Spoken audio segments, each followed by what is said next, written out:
Bonjour. Dans ce podcast, nous allons analyser ensemble une bande son d'un événement virtuel, mais qui peut facilement être transposable dans la vie réelle. Cet exercice nous permettra d'illustrer la notion de biais cognitif. Avant de débuter l'écoute, nous allons poser quelques notions théoriques. Notre cerveau est bien moins fiable que ce que l'on pourrait imaginer, et il peut assez facilement nous induire en erreur. Ces erreurs peuvent aboutir à des biais de raisonnement. Mais pourquoi a-t-on ces biais de raisonnement ? Parce que les capacités de traitement de notre cerveau sont limitées et qu'il ne peut pas, de ce fait, tout percevoir. Et, surtout, engager un raisonnement poussé ou analytique demande des ressources en mémoire de travail très importantes. Mais qu'est-ce donc la mémoire de travail ? La mémoire de travail est la capacité à stocker et manipuler des informations de façon temporaire afin d'accomplir des tâches. La mémoire de travail est fondamentalement limitée en termes de durée, quelques secondes, et en termes de capacité, elle peut gérer que 5 à 7 items maximum. Il n'existe qu'une seule façon d'éviter la mémoire de travail, c'est l'automatisme. L'automatisme a deux propriétés, il se produit sans intention et est inconscient. Les biais de raisonnement sont des automatismes créés par notre cerveau pour préserver la mémoire de travail. Ces raccourcis mentaux vont pouvoir être à l'origine des biais cognitifs. Ces biais cognitifs sont des réflexes de pensée faussement logiques, inconscients et systématiques. Ils tordent la réalité en l'analysant avec des raisonnements irrationnels et illogiques et créent parfois une distorsion dans le traitement cognitif d'une information. Ils permettent à notre cerveau d'économiser du temps, de l'énergie, en développant ces raccourcis mentaux. Ces raccourcis mentaux vont pouvoir induire des erreurs. Nous allons donc illustrer nos propos par l'écoute de cette conversation imaginée entre un témoin et le SAMU. Le SAMU, bonjour. Bonjour madame, je suis la cousine d'une personne en train de faire un gros malaise vagal là depuis plus de 30 minutes. Et là il me dit d'appeler les pompiers, il a la tête livide, il est en transpiration, il est allongé par terre et il a la respiration très allaitante. Interrompons un instant notre écoute pour comprendre ce qui se passe. Dans l'appel, la permanencière du SAMU prend les informations sur la victime afin de se faire une idée du problème.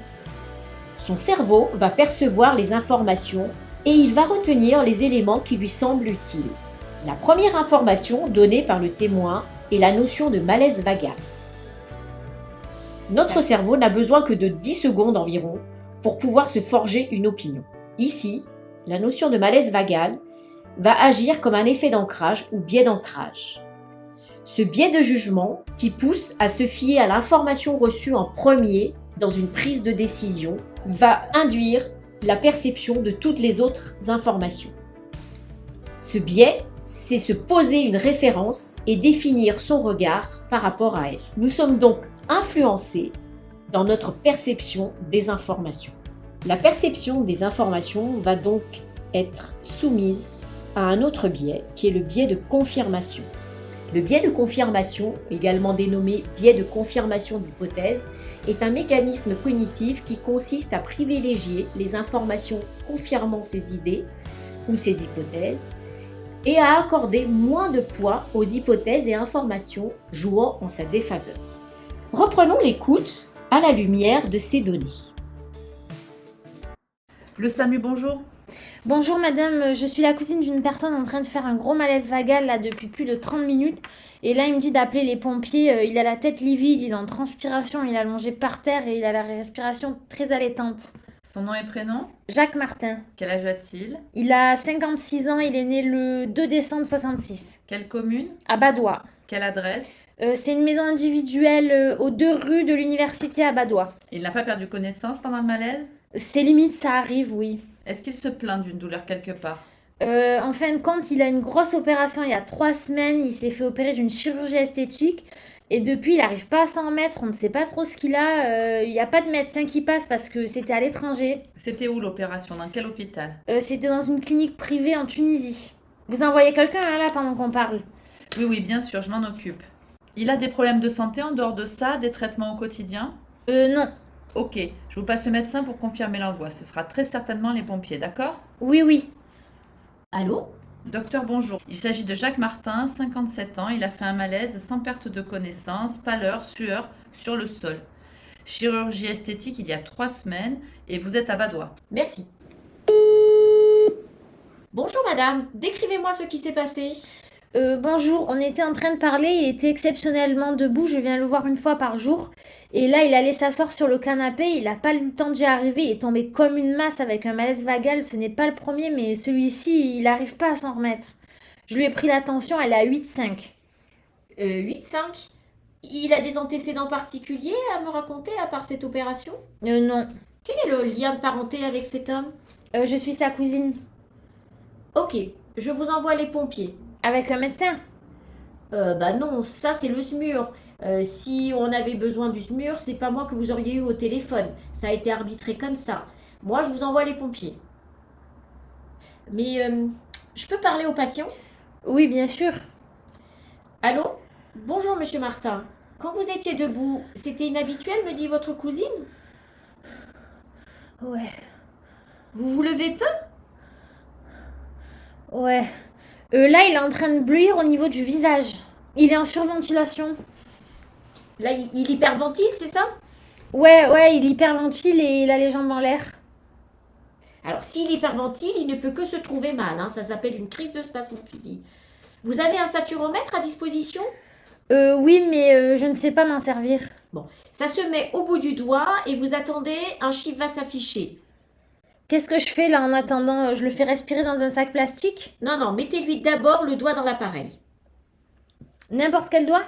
L'index sera très bien. D'accord. Bon, monsieur Martin, arrêtez de respirer aussi fort, ça, vous n'êtes pas en insuffisance respiratoire, vous allez bêtement vous trouver mal si vous respirez comme ça. Hein, ça n'arriverait à n'importe qui, vous n'êtes pas en train de vous étouffer. On va mettre le saturomètre, on va voir comment vous respirez. Hein, et je vais demander aux pompiers de venir. Hein, placez bien la main à plat, s'il vous plaît. T'arrives pas à respirer? Là, il est allongé, là, il est comment? Il est par terre? Normalement, oui, là, il s'agite un peu.